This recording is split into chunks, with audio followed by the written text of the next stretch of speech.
La primera desgracia de Franz Kafka. Un artista del trapecio, es sabido que este arte ejercitado en las cúpulas de las grandes salas de variedades es uno de los más difíciles que puede llegar a dominar un hombre.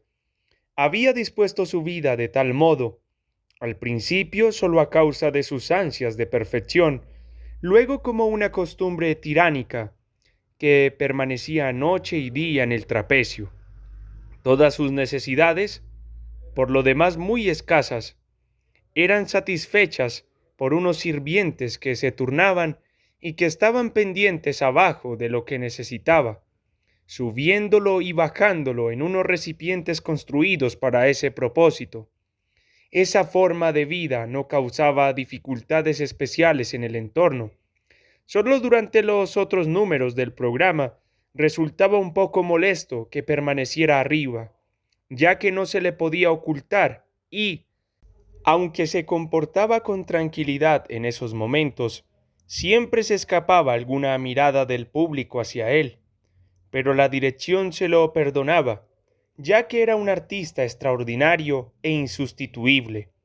Por supuesto, también se veía que no vivía así por petulancia, aunque sólo así podía ejercitarse continuamente y sólo así podía mantener su arte en un nivel de perfección. No obstante, también estar arriba era sano. Cuando en la estación calurosa se abrían las ventanas que rodeaban la cúpula y, con el aire fresco, penetraban los rayos de sol poderosos en el espacio crepuscular, entonces era hasta bello. Cierto, su trato humano quedaba limitado. Solo alguna vez trepaba por la escala de cuerda algún colega y permanecían ambos sentados en el trapecio. Se apoyaban a derecha e izquierda en la escala y charlaban. En otras ocasiones había trabajadores que reparaban el techo e intercambiaban palabras con él a través de una de las ventanas, o un bombero inspeccionaba la iluminación de urgencia en la galería superior, gritándole desde allí algo respetuoso, pero poco comprensible. Por lo demás, en torno a él reinaba el silencio. Algunas veces lo miraba pensativo algún empleado que, a eso del mediodía, erraba por el teatro vacío y levantaba la mirada hacia las alturas, donde el trapecista, sin saber que le observaban, descansaba o ejercía su arte.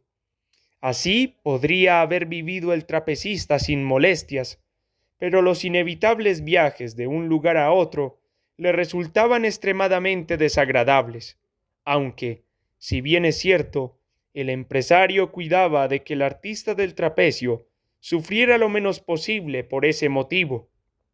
Para los viajes en las ciudades se empleaban coches de carreras, siempre que se podía de noche o de madrugada, con los que se le transportaba a toda velocidad por las calles desiertas, pero, para la añoranza del trapecista, era con excesiva lentitud.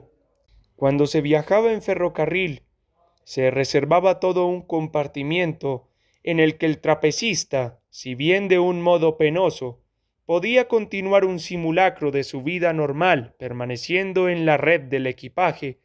En el próximo lugar donde había representación ya se había puesto con mucha antelación el trapecio en su sitio. También se habían dejado abiertas todas las puertas que conducían al escenario. Todos los pasillos se mantenían libres. Pero los instantes más bellos para el empresario eran aquellos en los que el artista del trapecio ponía el pie en la escala de cuerda y, en un suspiro, se balanceaba ya de su trapecio. Aunque el empresario había realizado muchos viajes con éxito, cada vez que se emprendía uno nuevo, suponía una tortura para él, pues estos viajes ejercían un efecto destructivo en los nervios del trapecista. Así viajaban juntos de nuevo, el artista del trapecio en la red del equipaje, soñando, el empresario apoyado en la esquina de la ventana, leyendo un libro. Entonces el trapecista se dirigió a él en voz baja. El empresario se puso a su servicio. El trapecista dijo que necesitaba a partir de ese momento no uno, sino dos trapecios para sus ejercicios, uno frente al otro. El empresario se mostró de acuerdo inmediatamente. El artista del trapecio, sin embargo, como si quisiera resaltar que la aquiescencia del empresario resultaba superflua, al igual que lo hubiera sido su oposición, repitió que nunca más, bajo ninguna circunstancia, volvería a realizar su ejercicio en un solo trapecio. Ante la idea de que tal vez pudiese ocurrir una vez, parecía como si le recorrieran escalofríos.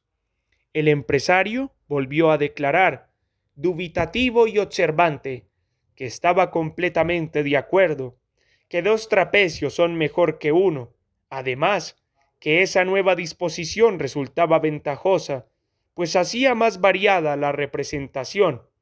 A continuación, el trapecista súbitamente comenzó a llorar. Profundamente aterrorizado, el empresario se levantó de un salto y preguntó qué ocurría. Y, como no recibió ninguna respuesta, se subió al asiento, le acarició y presionó su mejilla contra la de él, de tal modo que quedó empapada por las lágrimas del trapecista. Pero solo después de muchas preguntas y palabras de consuelo, el trapecista dijo sollozando, con esta única barra en las manos. Pero ¿cómo he podido vivir así? Ahora el empresario le resultó más fácil consolar al trapecista. Prometió que desde la próxima estación, desde el próximo lugar de actuación, mandaría un telegrama por lo de los dos trapecios. Se hizo reproches por haber dejado que el trapecista trabajara tanto tiempo sobre un solo trapecio, y no solo se lo agradeció, sino que le alabó mucho por haberle llamado la atención sobre ese error. De este modo, el empresario consiguió ir tranquilizándolo poco a poco y, finalmente, pudo regresar a su esquina. No obstante, no se había quedado tranquilo. Se dedicó a observar en secreto al trapecista por encima de su libro. Si le comenzaban a atormentar esos pensamientos, ¿podría cesar de tenerlos alguna vez? ¿No se irían incrementando? ¿No amenazaban su existencia? Y realmente el empresario creyó ver cómo ahora, sumido en un aparente sueño tranquilo, que le había vencido después de tanto llorar, comenzaban a marcarse las primeras arrugas en la lisa frente infantil del trapecista.